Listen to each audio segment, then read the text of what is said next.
Hello, everyone. Welcome back to the Sorting Thoughts podcast.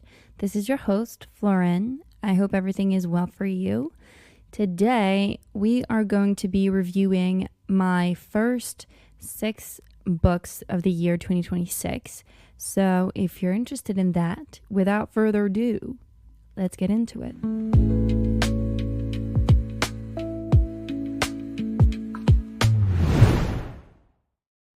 And what a better way to start off the year than with a Frida McFadden book. One that was published in 2022 because I haven't been really ecstatic to read her recent ones. The twists haven't been really twisting like they used to.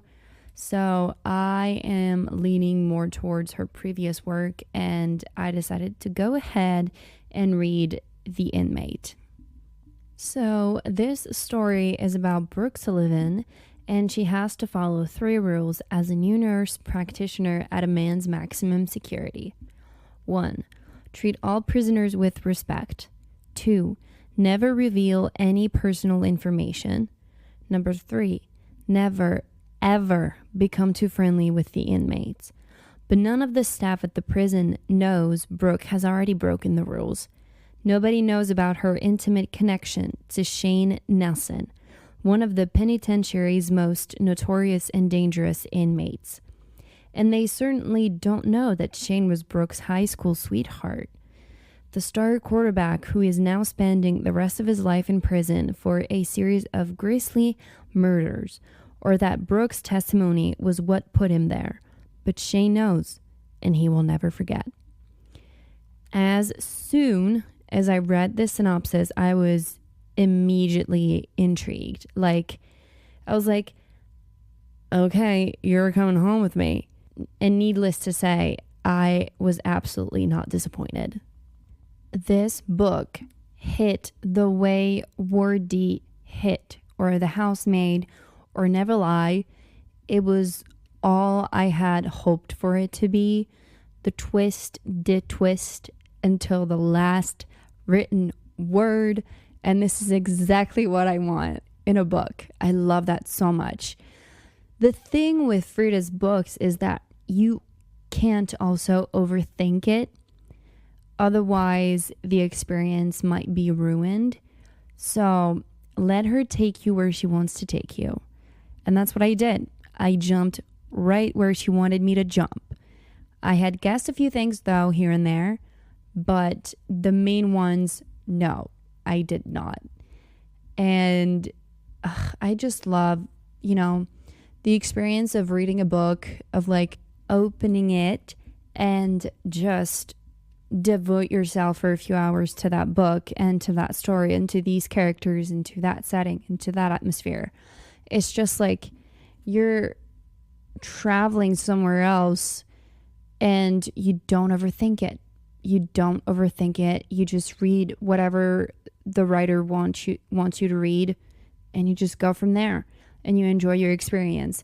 For me, that's how I see reading a book, because if I start overthinking everything, I don't think that I'll be content with whatever I'm reading, and that's not what I want. To me, reading a book is my safe place. So it's like, if I choose a book, I am devoting myself 1,000% to it. Do you know what I mean? I know that for others, when I'm sometimes reading reviews, sometimes they're like, oh, it's just too cliche.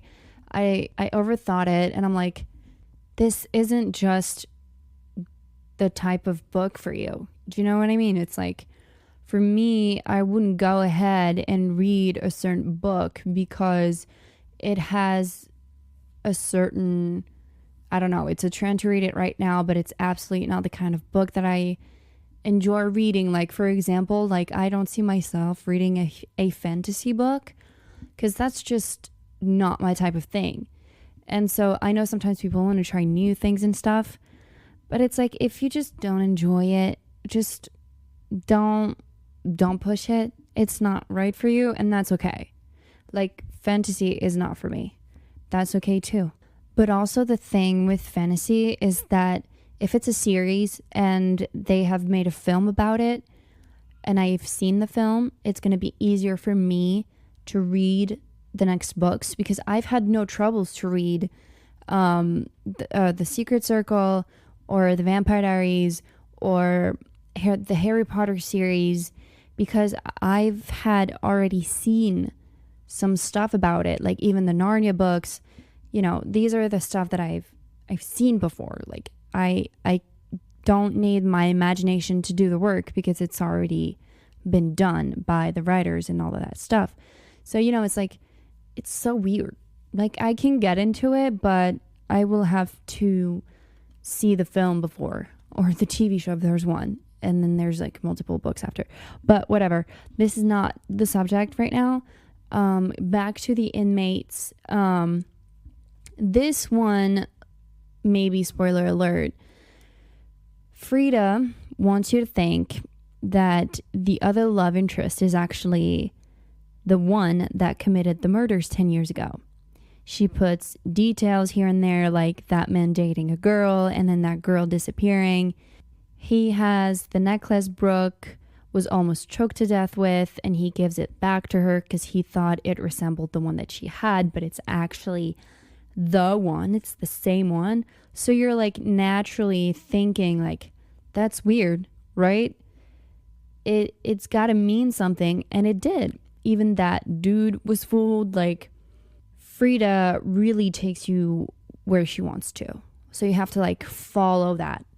Even if you're like, oh, this is maybe too obvious. Yes, it is. It is. I even think that myself, but I'm just like, the story is just like too good. Like I want to know. Frida, take me wherever you want to take me and I'll go. Like I'm fine with that. I'm totally fine with it. But yeah, like everything was conveniently plotted to release Shane from prison and to make you believe, the reader, that he's innocent. And I actually entirely fell for it, like I felt for Andrew in The Housemaid, and how I shipped Millie and Andrew together. And I'm like, Nina's just crazy. Like, go with her, go with Millie. Andrew. And it's like, no, he's the crazy one. So like, I love to be fooled. I've tried to investigate many times Frida's books and have tried to guess what was going on, and I've only succeeded a little amount of time. Like in this one, I have guessed a few things, but not the main ones, like I've said. So it's like those ones I'm starting to see the habit, and where she wants to take me is actually like not the right direction. But it's like, I'm okay with it because I'm so devoted to the story and I'm so involved in it that I'm like, okay, this is weird, a little cliche, but I'm loving it. So why not? Why not follow that? I love that there's also hidden characters in her books, and that one includes it. It's like a certain character that appears for like 3 chapters and is not very interactive. You just hear the story about that person, and then you see that person pull up at the end and you're like, whoa, what's going on? Like, are you actually not the person you say you are, and you're actually somehow related to the main characters, and then it's revealed that yes, that person is like. But also for me, it's way easier to trick me in books than it actually is in movies. I don't know why. It's just like, I feel like with that hidden character, I would have seen it from miles away, because you can see the actor's interpretation on their face, and there must have been like some sort of looks that would have been included in the shots somehow. So it's like kind of a giveaway that that person is not who they say they are. So it's like, you don't have that in the book because it's the point of view of one person, whereas a film, you get multiple shots and you get sort of like multiple point of views from like the direction they're looking at, and it's like all that stuff. So it's like, way easier for a writer to trick me in that way. But I'm starting to get better at it. Like, I'm starting to see stuff and I'm like, is this really? Is it not? I don't know. But I'm getting better at it. So the hidden character in this one was, spoiler alert, Brooke's babysitter. And that babysitter was Shane's mom, the grandmother to the child that she was babysitting, and also the child that Brooke had with Shane, conceived the night of the murders. She had plotted everything in order to help Shane be released from prison. So, like, you wouldn't necessarily suspect the babysitters, especially an old woman. But, you know, like, with this book, I feel like it taught me that I cannot trust anyone. Not even a grandmother, not even, like, the main characters, but we already knew that. But even a child. Even a child. Like, I cannot have faith in a child, because this child in this book is very important to the plot, and you often underestimate a child. Like, you don't overlook in that direction. Well, you should. You should. A child is capable of understanding a lot more and is far more observant than you would think. And I have learned that in that book. The plot in this one is pretty full, very horror/thriller cliche, but it's ingredients that work for me. I love those ingredients, and that's why I'm like always leaning towards those stories. And it's something that I'm very familiar with, and so I find some comfort in it, if that makes sense, if that doesn't make me sound like a complete psycho. But the atmosphere was very tense, because in this one, you alternate between the present and the night of the murders, so the past. And I love those kind of storylines and plots that are built that way. I feel like the book passes by so much faster because you're so intrigued to look for like certain details that might be described in the pages of the past that might echo the pages from the present. It's just so interesting, and it really helps me focus and completely devote myself to the story. And I feel like it really makes me not want to put the book down even more. Like, it's just so good. I love it. Like, you want to understand everything that's being plotted in front of your eyes. You want to understand the truth. I loved it. And this one is also pretty fast paced. Like I've said, I feel like those present and past sort of help the dynamic of the book. And like all Frida books, when you think you know something, she shows you that you actually don't know the half of it. So yeah, even though I had discovered a few things, it was just like the tip of the iceberg. I did not have the underneath and hidden part of the iceberg. I did not have it. And every time I'm stunned, my jaw is on the floor and I'm like, yeah, no, I did not see that one coming. And it was just so good. But now, character-wise, Frida's characters are not known to be the smartest tools in the shed. I'm not talking about you, Millie. Absolutely not. Like, the one to have the instinct of, I don't know, a fly. Whatever. Neither is smarter than the other, usually. But Brooke is one for the history, like, definitely. Like, how can someone be so naive. Like, I thought Millie was naive. Wait until you meet Brooke and you're like, girl, you have to be doing this on purpose. Like, you truly have to be. Like, how can someone be so oblivious to whatever is going on in front of their eyes? And how can you not see things? How can you not connect the dots together? It's like, girl, come on. And like, it makes you wish you could shake some sense into them, but the only thing you can shake is the papers, like the paper pages. So it's like, I can't do anything else. You know, it's that same feeling when you're watching a horror movie and they hear a noise and they go in the direction of that noise, and it's like, you should be running in the other direction. Like, I don't know why you have to go. But also, if they did not go, you wouldn't have a plot. You wouldn't have a story. End of horror movie. End of book. So, yeah, I feel like in Frida's books, like, her main female characters are dumb, naive, clueless, all of the above. So there's a lot of competition in terms of whose girl is the dumbest. But I think in this one, Brooke wins. Like, it's crazy. It's crazy. I was reading the book and I was like, girl, you have to be doing it on purpose. Like,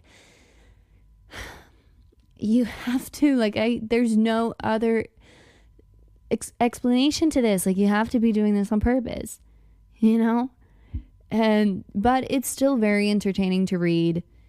And it's like, that frustration is sort of what's keeping you focused and like what's pushing you to read it more. You're like, there has to be a reason why she's so naive and so dumb. Like, she's actually right about her whatever she's thinking.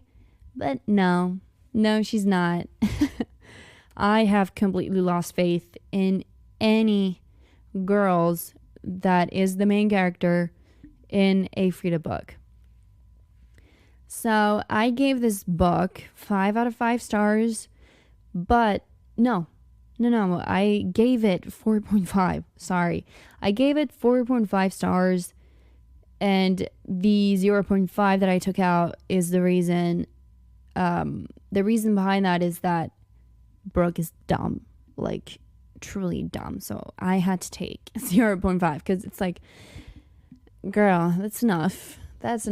But I still enjoyed it nonetheless. It was a fun read. I highly recommend it. It was pretty fun. I had seen like a few things, I don't know, a few videos, few recommendations of reading that book, and I had been pushing it because I was reading her most recent work, but I wasn't really content with her recent work. So I'm like, okay, which one should I read that's like from a few years ago?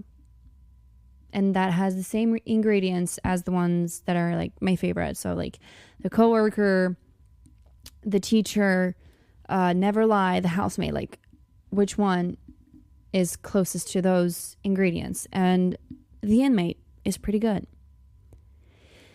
Next, we have Pop Goes the Weasel by MJ Arledge. It's the second installment of the Helen Grace series. It is about the body of a middle-aged man is discovered in Southampton's red light district, horrifically mutilated with his heart removed. Hours later, and barely cold, the heart arrives with his wife and children by courier. A pattern emerges when another male victim is found dead and eviscerated, his heart delivered soon afterwards. The media call it Jack the Ripper in reverse. Revenge against the men who lead sordid double lives visiting prostitutes. For Grace, only one thing is certain. There's a vicious serial killer at large who must be halted at all costs. So this story picks up 1 month after the end of the first book. And I thought that there would be a direct follow-up after that shaking and brutal ending of Eenie Meenie. But no. You completely move on from that first story. Well, at first you do, but then you still have some like lingering ghosts of Eenie Meenie in the second one. So you don't feel them at first when you're starting the book, but the more you progress into the story, the more you'll feel them. Because I feel like the author tried to separate the two and be like, this is not a total continuation of that first one. It's really like two different cases. There is some ghosts from the first one, but we're here in the second one. So it's like the main character is still being impacted by that first story, but we're moving forward. This case was one not for the weak. So if you can't handle gore, don't dive into this one. It's pretty rough, very depicted. Like when you're reading the point of view of the killer and when the killer's doing its thing, it's very rough. It's a pretty good case though. Like, spoiler alert, the killer is a woman, and this woman is making men pay for their infidelities and for taking advantage of other women, aka prostitutes. So it's like, oh, karma is hitting them right in the face. And that I appreciated very much, because the people that were killed in this one were really actual piece of shits. So it's not like she was killing innocents. She was killing very, very, very bad people. So, you know, whatever. But you, aside all of that, you learn so much more about Detective Helen Grace and Charlie and all the other side characters. You're given a lot more depth, and to me, that's one of my favorite parts. That's so interesting, and even more interesting than the actual murder case. I genuinely love to follow Helen Grace's story and her character development.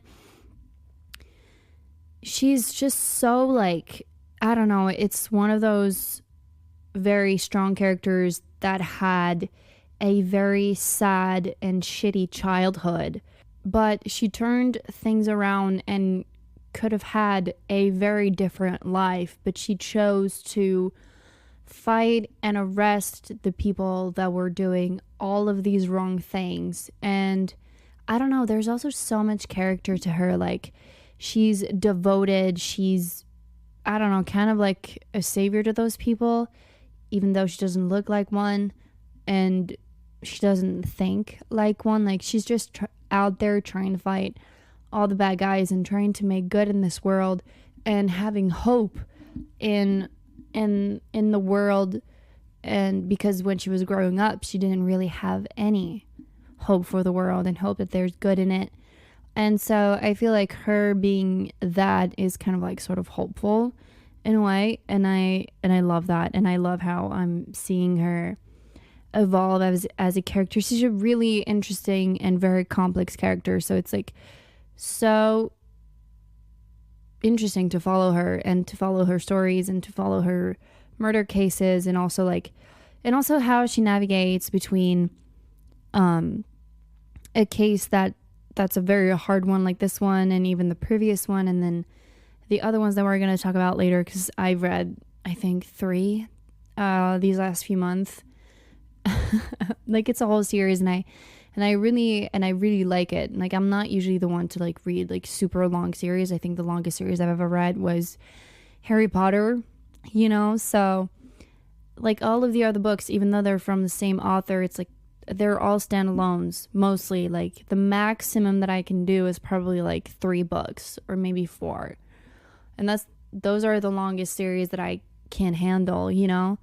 And so being involved in that series is so interesting, like I've said, because she's such an interesting character. She's like balancing her life between how her trauma still affects her right now and how she uses it now to fight her demons, to fight those triggers, to solve those murder cases, to understand those people who commit crimes. Because, like, you can say all you want about murderers and killers and serial killers and all of that stuff, but there is so much explanation behind those actions And I'm not saying that it is justified for them to act like that. It just makes you understand. You can understand where they come from and why they've felt like they needed to do that. Well, it's not technically understanding. It's more you can explain those actions because this happened in their childhood and these were the triggers that, I don't know, altered something in their brains and they weren't capable of doing the difference between bad and evil. And some other things can explain, and how they can no longer like differentiate what's wrong and what's right because their brain is incapable of it because they couldn't develop it or they weren't born with one. It's like all very much similar to the real murder cases, and I think that's one of the things that interests me the most is like I'm trying to understand those people in a way and like what drove them to that point, what happened in their life that they felt the need to do all these things. Like, why do they not have empathy? Why do they, I don't know, why were they made different from other people, you know?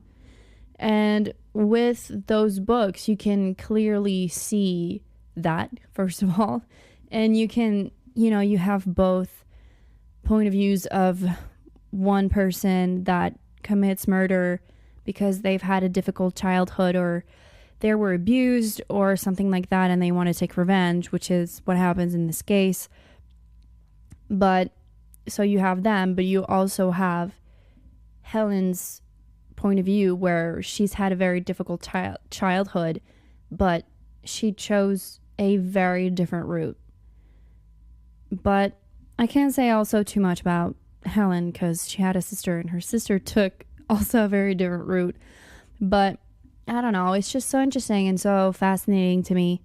Might sound crazy, but I don't know. I feel like that's one of the reasons why so many people are interested in criminal cases and murder cases and true crime and all that stuff. It's like a way to understand and also know and be aware of how far human beings can go. And you're like, you know, when you're watching it on TV, you're like, this is so far from me.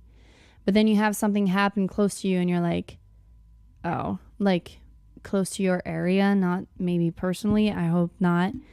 But, you know, it's like some things that seem so far away, but it's like actually so, it's closer than we think it is. You know, it's crazy. I've just had a friend who without their consent and without ever considering it, got put in that situation of having to deal with somebody that committed a crime. And it's like, wow, this is closer than you think it is. Like, you don't ever think in your life that this is going to happen to you or that you're going to somehow be close to this. And so, yeah, I feel like it's so intriguing. And for somebody anxious like me, and who analyzes a lot of people's behavior in like my day-to-day life, it's also a way to kind of like, I don't know, maybe protect myself in a way that when I'm seeing a type of behavior like out in the wild and it's like not normal, it's kind of a way for me to be like, okay, I'm getting away from that situation because I don't want to be put in that situation. I don't know. I've seen something that I think it was a video. Somebody said that they've sort of made an investigation on why so many women are interested in true crime.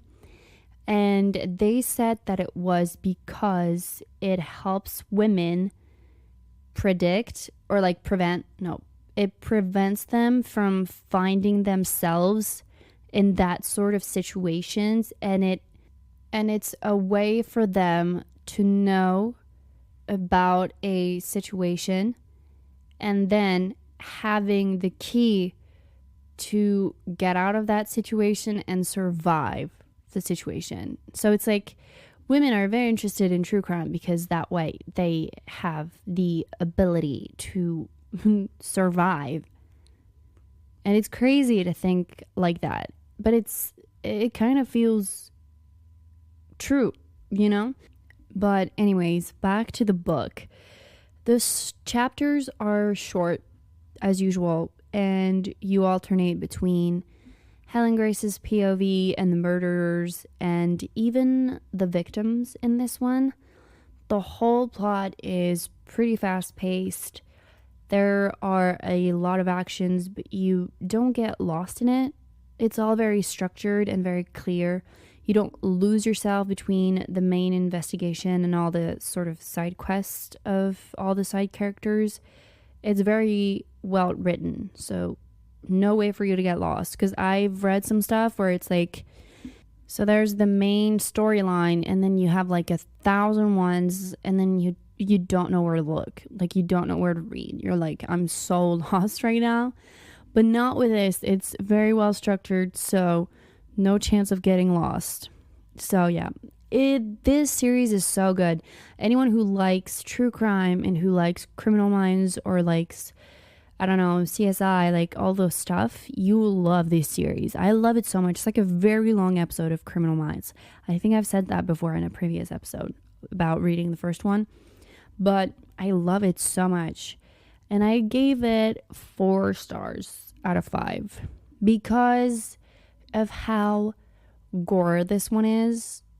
And yeah, I feel like it doesn't, like, you know, maybe I didn't need to know certain details about how the murderer was killing their victim.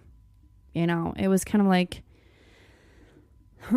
maybe let's not do that, because you don't necessarily need it. But I feel like it needed also to be said because of how angry the killer was towards its victim. And, you know, we've seen that in all other, like in any other criminal cases. Like, no, the angrier the killer is, the rougher the crime is going to be. I just took a point out of it because it's not the part that I enjoy the most to read about. But moving on, next we have The Doll's House by MJ Arledge also. I immediately jumped to the third one of the Helen Grace series after reading the second one. The title intrigued me. It made me think about that double episode of Pretty Little Liars where A locked the girls in a human-sized dollhouse. If you've ever seen Pretty Little Liars, you know what I'm talking about. Crazy episode. So I was very curious to see what the crazy murderer was gonna do for the author to name this book The Doll's House. So this book is about Ruby. She wakes up in a strange room. Her captor calmly explains that no one is looking for her, no one wants her except him. When the body of a woman is found buried in a secluded beach, Detective Helen Grace is called to the scene. She knows right away that the killer is no amateur. The woman has been dead for years, and no one has even reported her missing. But why would they? She's still sending multiple messages to her family. Helen is convinced that a criminal mastermind is at work. Someone very smart, very careful, and worst of all, very patient. But as she struggles to piece together the killer's motive, time is running out for a victim who is still alive. I enjoyed this third one a lot more than I did the second one. I feel like reading about that investigation, it went way faster than it did for the second one, because in that second one, the anticipation of the criminal getting caught wasn't really there, because in that second one, the murderer was far too chill and did not care about getting caught. Whereas in this third one, the murderer really does not want to get caught and wants to continue whatever he's doing. Like, he knows he's doing something wrong, but he wants to keep doing it. Whereas in the second one, it was like out of revenge. The killer didn't care about getting caught. Like it just wanted to make others suffer. And so in this one was like far more psychological than the previous one. And usually that those are the cases that I sort of enjoy the most. This sounds totally psycho, but like, I don't know, anything that's more psychological is so much more interesting to me. Like, I prefer psychological horror movies than the ones with an actual person that just like commits crime, like a slasher movie. I love me a slasher movie, don't get me wrong, but those psychological ones that, you know, make you think so far and really make you go in the trenches of your brain, those are the ones that I enjoy the most. And it's usually the ones that sort of try and trick you and make you believe a certain storyline. So it's like unreliable narrator. And I love that. It's the kind of twist that really twists in the way that I like them to twist, if that made any sense. But yeah, in this one, the murderer is really disturbed, deranged, if you will. It was something else, like, and that's sort of what you can expect from someone who locks a girl in a made-up dollhouse in his basement. You know, it's kind of like, could have thought about that. But the plot twist, that one I didn't see coming. I mean, I sort of did, but I didn't have all the answers, which is mostly the case whenever I'm reading those kind of books. When it's like psychological, I just have one tiny bit of the answer, but I don't have the full thing. But I'm still surprised by the full thing. Spoiler alert, the murderer was the brother of a deceased girl, and he was making those girls that he was kidnapping, he was turning them into that deceased girl. Like, he was trying to have her back because he was traumatized after finding her dead, or like her dying in front of him, like a whole thing. But the most disturbing thing was that he was in love with her. And that girl, hold on, drum roll, that girl was his sister. That was his big sister. That's so fucked up.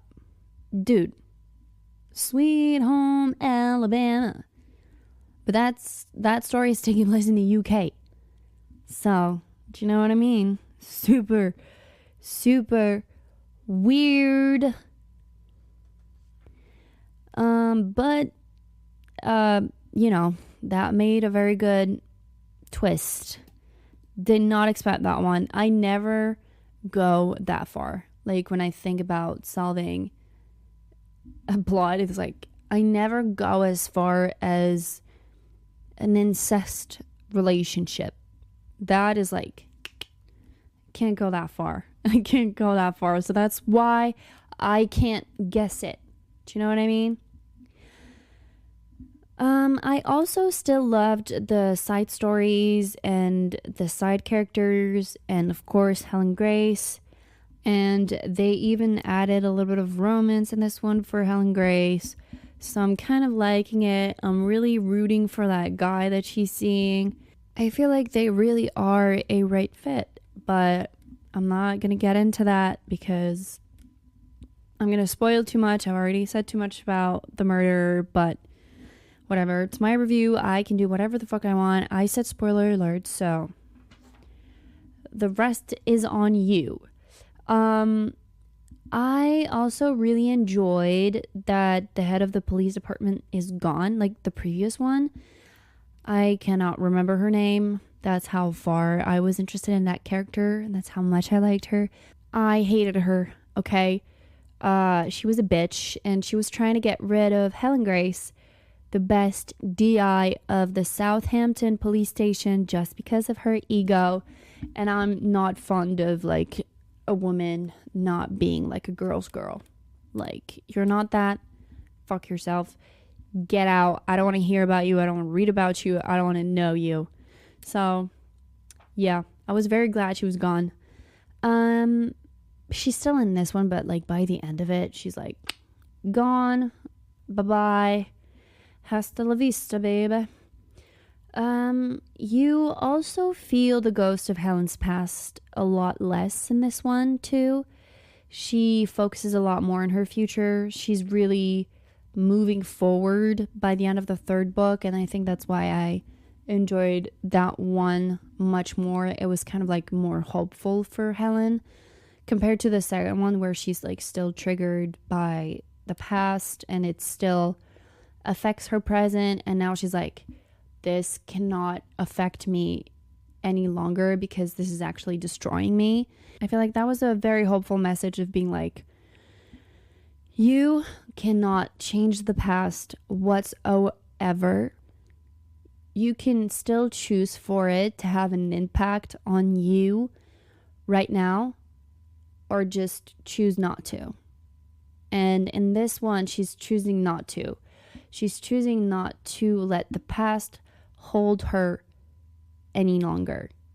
And I feel like that was a very good message, because I feel like that's something I've struggled with, is to like still let the past sort of have a foot in my present and still influencing whatever I was doing. And that's something I'm really trying to work on, is like, the past is in the past. You can't change what happened. You can just choose to move on, let it be in the past, and move forward. You can choose to not let it impact you again or any longer. And I feel like that's one of the best decisions I've ever made, because it only brings you down. It's like you're walking and you have a weight on you all the freaking time. And when you let go of that weight, it's so nice and life feels easy. You know, like you're kind of like sabotaging or just putting yourself in that situation that, you know, you don't need to be in that situation. You don't need to be carrying that weight all the time. And I know it can be difficult because there's some stuff that you need to heal from the past. But it's like certain actions or certain behaviors that you can leave behind and welcome new ones. And that is so refreshing because you're not in that loop over and over again. So it was nice to see that character who went through shit not let her past dictate whatever her future was going to be. So I really enjoyed it. I gave this one 4 out of 5 stars. I really had a great time investigating and reading about this third installment. Definitely could not recommend this series enough if you enjoy police investigations. And all of it has a moral of the story, and I love that. See, you wouldn't think it's like so deep, but it can be. Moving on, next one is Every Summer After by Carly Fortune.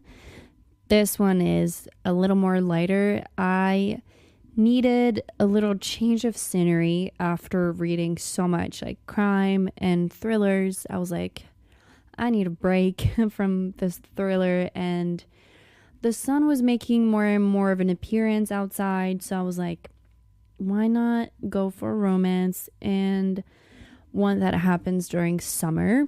Kind of feels like I needed that.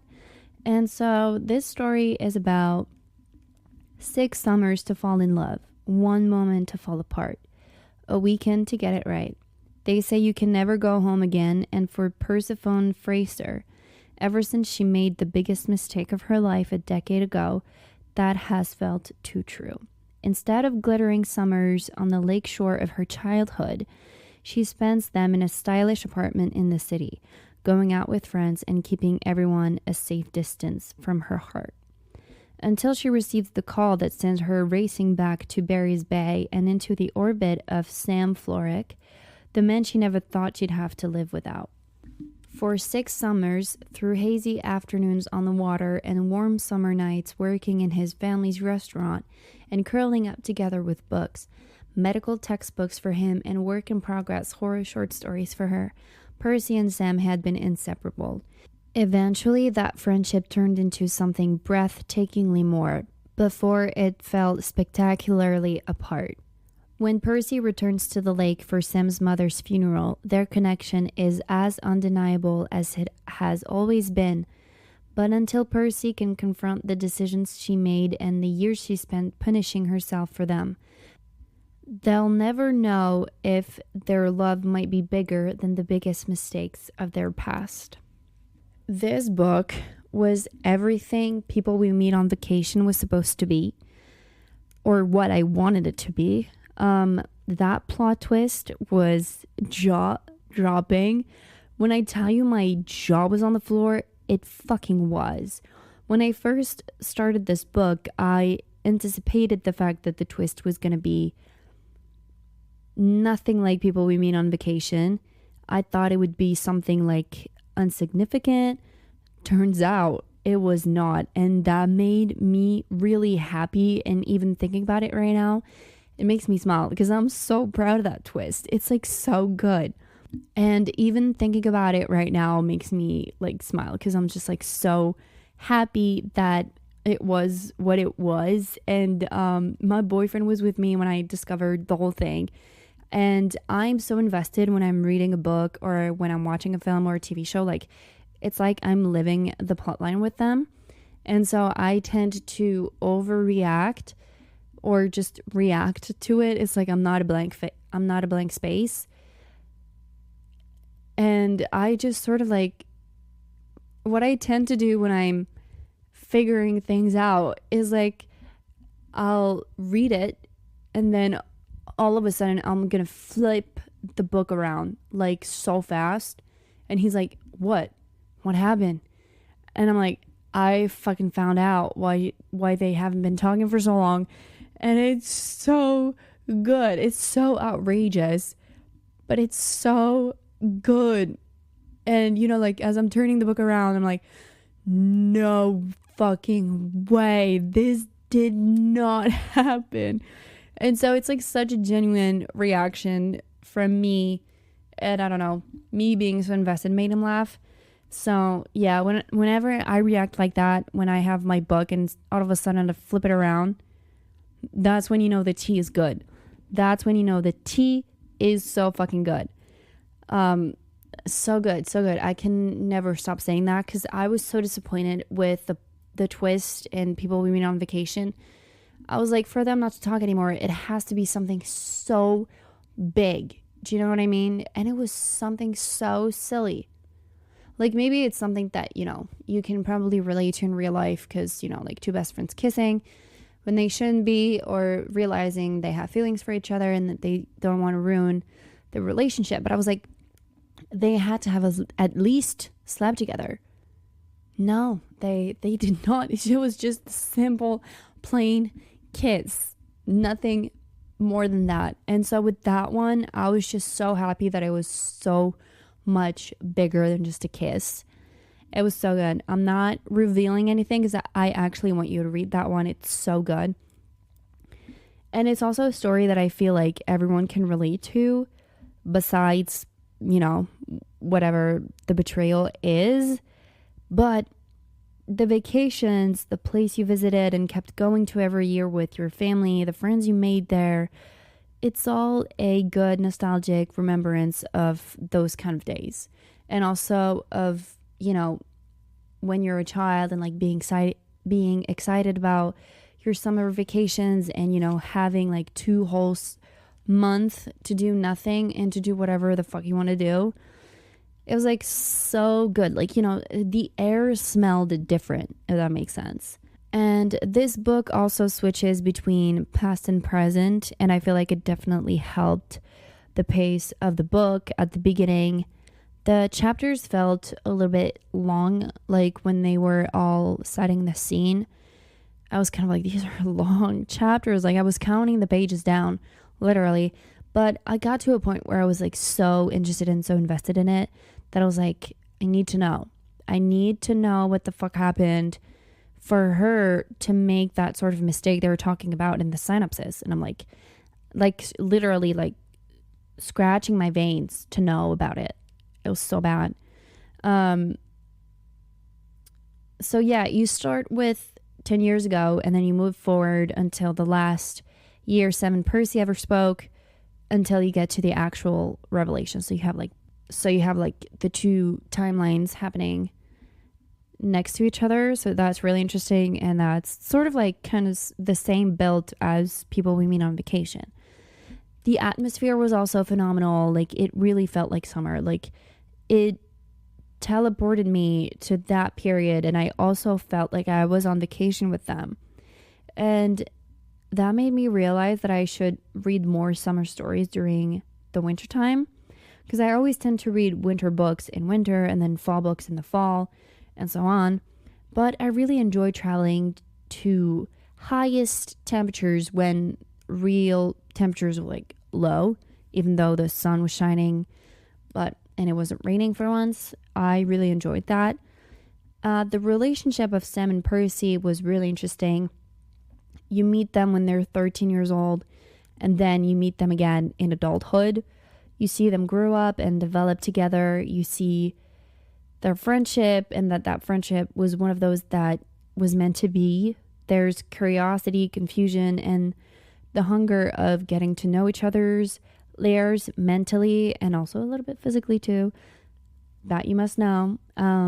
Seeing that friendship evolve was really wholesome. Like, seeing them evolve as friends was so nice, and then seeing them also evolve from friendship to lovers was really nice too. It was really cute. Then you also have a very important side character, Sam's big brother, Charlie, who was a very nice addition to the story. A nice side character that's gonna be the main one in the second book of this series. And I'm really excited to read that one, because I liked Charlie's personality a lot more than I did Sam's, because of all the things that happened in this book. I won't get into that too much, but really preferred Charlie's personality, like way more mature than Sam.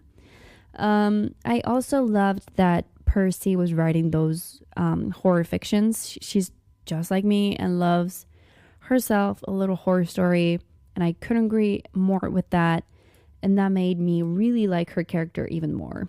I loved that Sam was also like not totally freaked out about that part, and that he actually supported her a lot into writing those stories, and he was excited to read those stories. So it was like a nice little friendship, like two people supporting each other, and that was really cute.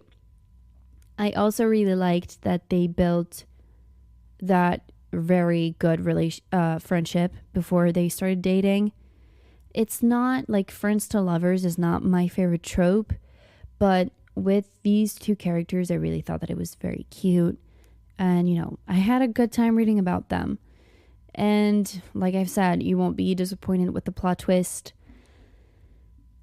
It's so good. You will not waste your time like you did with People We Meet on Vacation. I know not everyone had a bad experience with that one, but like I've said, like I'm used to like super huge plot twist, and that one was just nothing. And I'm so glad that they changed it in the movie on Netflix. 1,000% recommend the movie, not the book. Far better. So like 5 stars out of 5 for this one. Read it immediately. So after this little romance break, we are continuing with another MJRLH book, and this one is called Liar Liar. And I promise you this is the last one of this review. I just love this series so much because it's just so good. So this is the 4th of the series, and it is about 3 raging fires light up the city skies. It's more than a tragic coincidence. For D.I. Helen Grace, the flames announced the arrival of an evil she has never encountered before. Because this is no fire starter seeking sick thrills, but something more of a series of careful, calculating acts of murder. But why were the victims chosen?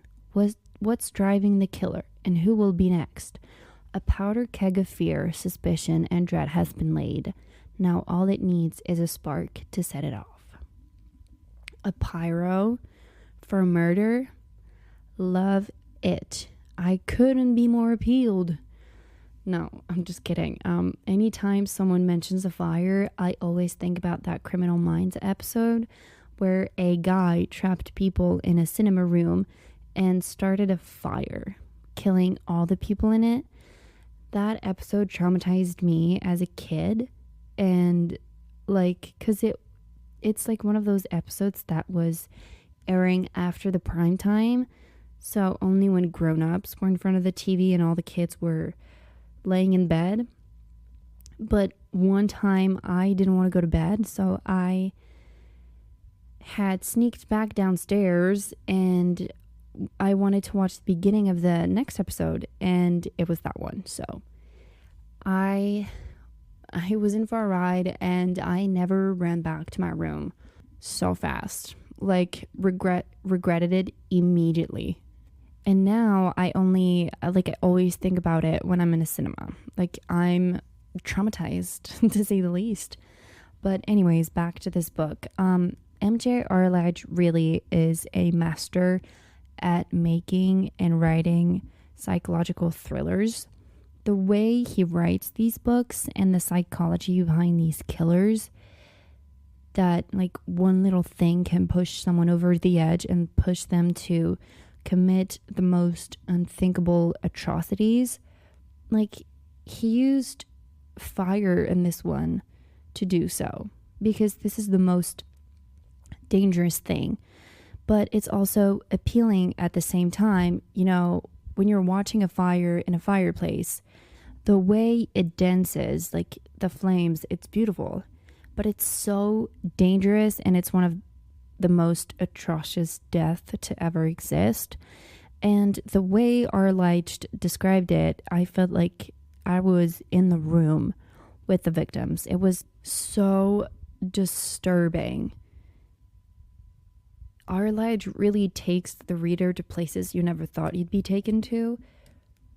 We're back, obviously, with this one, with my fave, Helen Grace. She really makes the pacing of this book. You're reading at the rate of her way of thinking and solving the murders, which is one thing that I really love. This one really got me interested. I just couldn't put it down. I really wanted to figure out who was behind the crimes before it was revealed to us.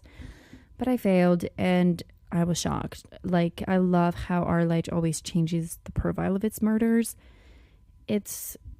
This series is like it's a variety of psychopath, just like any real criminal cases, and it's so interesting. And I've talked about this earlier in this episode.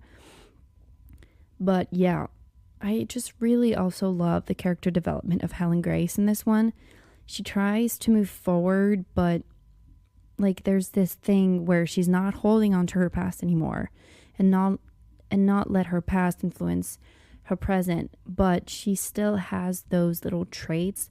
Like, she can't trust people easily, and the one time she feels like she can truly and sort of put her guards down, it comes right back in her face. So it's really interesting to see. We also have a new head of police. That one is very interesting. I immediately thought of him as weird, and that was the only thing I wasn't wrong about in this book. Like, the killer and everything, I was absolutely not on the right path. But with that DI, I was just, no, not a DI, but the head of police department, I was like, he was just trying to be too nice to Helen Grace. And if you've heard my reviews before, like, you know, and I've talked about it earlier, she has a hard time having to deal with the head of police department.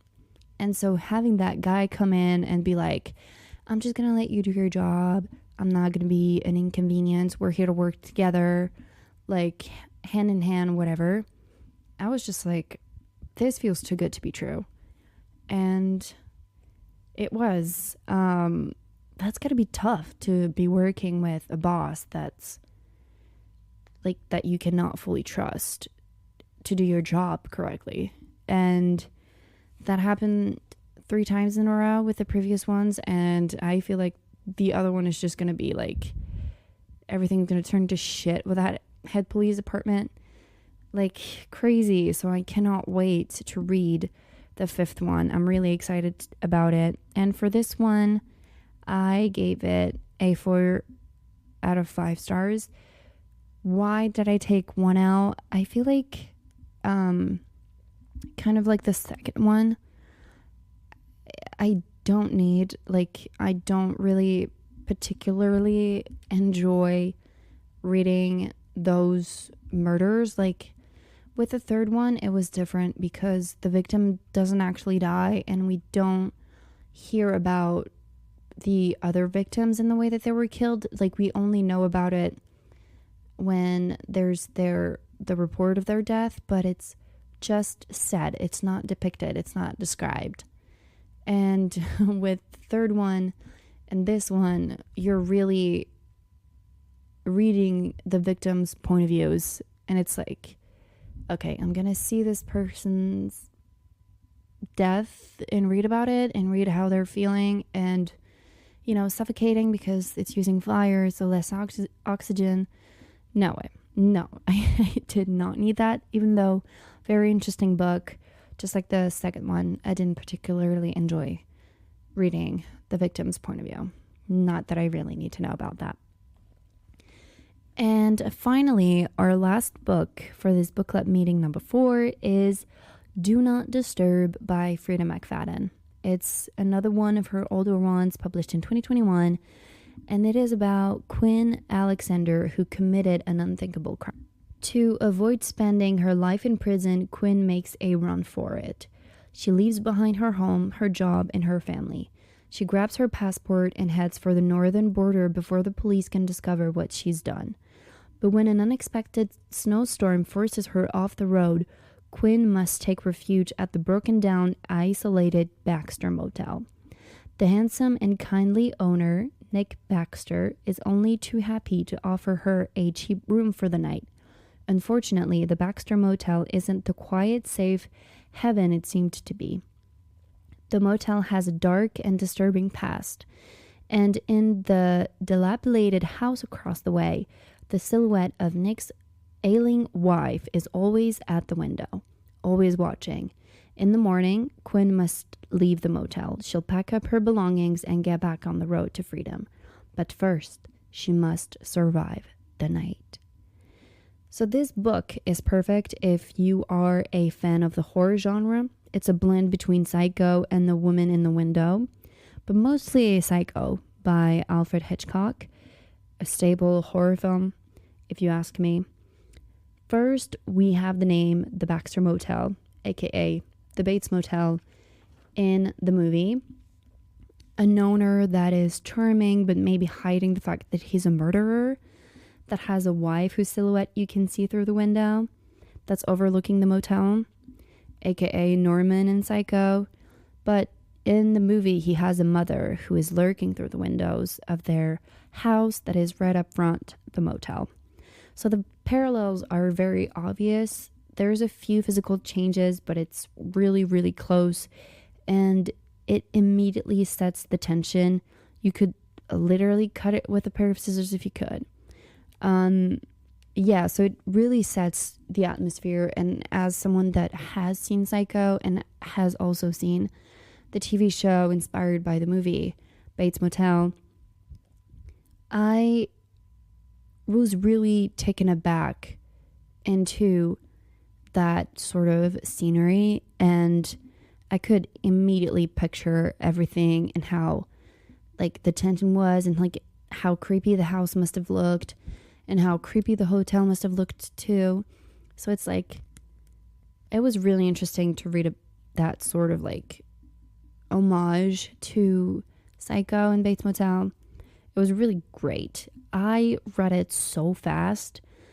I really needed to know who was acting behind this sort of creepiness. I needed to know if it was going to be an ending like Psycho, and that, the owner would be the killer behind everything, that he would be the creepy one, but also his wife would also be creepy, because if in Bates Motel, Norman's mother is not innocent. She sort of is very motherly with Norman, a little too much, and he also has psychological problems. And that story is inspired by the real case of Ed Gein.